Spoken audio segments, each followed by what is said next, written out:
حضرت مالک بن دینار فرماتے ہیں میں توبہ کرنے سے پہلے بہت بڑا شرابی تھا، میری 2 سال کی بیٹی تھی، میں شراب پینے لگتا تھا تو میری شراب گرا دیتی تھی، کہتی ابا میں تجھے گناہ نہیں کرنے دوں گی۔ 2 سال کی بیٹی، فرماتے میری بدنصیبی دیکھو میری بیٹی فوت ہو گئی۔ ایک رات میں خواب دیکھتا ہوں کہ دوزخ جنت کے فیصلے ہو رہے ہیں، قیامت قائم ہو گئی ہے، اس لیے دوزخ کا حکم آ گیا۔ میرے پیچھے ایک بڑا سا اژدہا، بڑا سا سانپ بھاگنے لگا، فرماتے ہیں میں دوڑتا جا رہا ہوں، ایک بزرگ نظر آئے، میں نے کہا مجھے بچانا، کہنے لگے بیٹا میں کمزور ہوں، میں نہیں بچا سکتا۔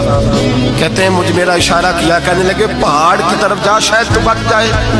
کہتے ہیں میں پہاڑ کی طرف جا رہا تھا تو وہاں سے بیٹی آ رہی تھی، میری بیٹی دوڑتی آئی، میری گود میں بیٹھی اور اژدہے سے کہنے لگی دفع ہو جا، تو میرے ابو کو نہیں جلا سکتا۔ کہتے ہیں وہ 2 سال کی بیٹی کی آواز سن کے وہ اژدہا بھاگ گیا، میری گود میں بیٹھ خواب دیکھنا، میری داڑھی سے کھیلنے لگی، کہنے لگی ابا میں تجھے منع کرتی ہوں نا شراب نہ پیا کر شراب۔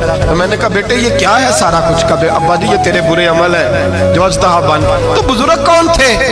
کہنے لگے بیٹے ابا جی وہ آپ کا نیک عمل ہے پر وہ کمزور بڑا تھا، آپ کو بچا نہیں سکا۔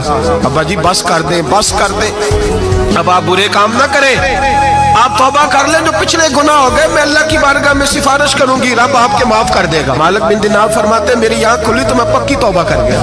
بیٹیاں تو بخشوانے آئی ہیں دنیا میں، بخشوانے، اور یہاں لوگ فخر کرتے ہیں، فخر سے بتاتے ہیں، کہتے ہیں میرے بیٹے کے 15 رشتے ہیں، شاید مجھے قرآن دازی کرنی پڑے، شرم کر، حیا کر۔ لوگیوں کی بیٹیوں کے بارے میں اس طرح کے انداز اختیار کرتا ہے، تو گناہ کرتا ہے پھر اس پر تو پھولتا نہیں سماتا، اور تو پھر تجھے حیا نہیں آتی۔ لوگ ٹیس کرتے ہیں، میں نے دیکھا ہے، ان کے بھائی کو تکلیف دیتے ہیں، ان کے باپ کو تکلیف دیتے ہیں، اذیت پہنچاتے ہیں۔ ڈرنا چاہیے، گناہ کرتے ہو پھر فخر بھی کرتے ہو، شرم آنی چاہیے۔